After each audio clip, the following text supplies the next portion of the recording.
என் மகளுக்கு தான் சுடுதண்ணி காய போட சொன்னேன், போய் போடு போ. அப்போ ஏன் மூஞ்சில ஊற்ற இல்லை, உங்கள் மகன் மூஞ்சில ஊற்றவா? சரி காய போடுறேன். எம்பிட்டு திமுரு உனக்கு? அடியே, அவள் குளிக்கணும், சீக்கிரம் காய போடு. ஏன் உங்கள் மகன் சுடுதண்ணிலையும் குளிப்பாங்களோ? அடியே, தண்ணி ரொம்ப ஜில்லுன்னு இருக்கு, குளிச்சா சளி பிடிச்சிக்கிறேன். நானும் தான் டெய்லி பசங்களில் குளிக்கிறேன், எனக்கு சளி பிடிக்கலையே.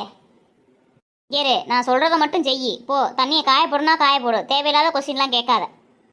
ஓ அப்படியா, சரி சரி போங்க, காய போட்டு வைக்கிறேன். என்ன கீதா, என்னவா உன் மாமியாவுக்கு? நீங்கள் எப்படி வந்தீங்க? அதை ஏன் கேட்குற? நாங்கள் பூராத்தையும் கேட்டுட்டு தான் நின்றோம். அது சரி, பிரிட்ஜில் ஐஸ் கட்டி போட்டு வச்சிருக்கியா?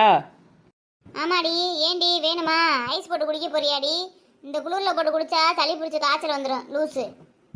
ஐயோ கீதா, அது எனக்கு தெரியாதா? என்ன அந்த அளவுக்கு நான் கிறுக்கியா? அப்புறம் எதுக்குடி ஐஸ் கட்டி வேணும் உனக்கு?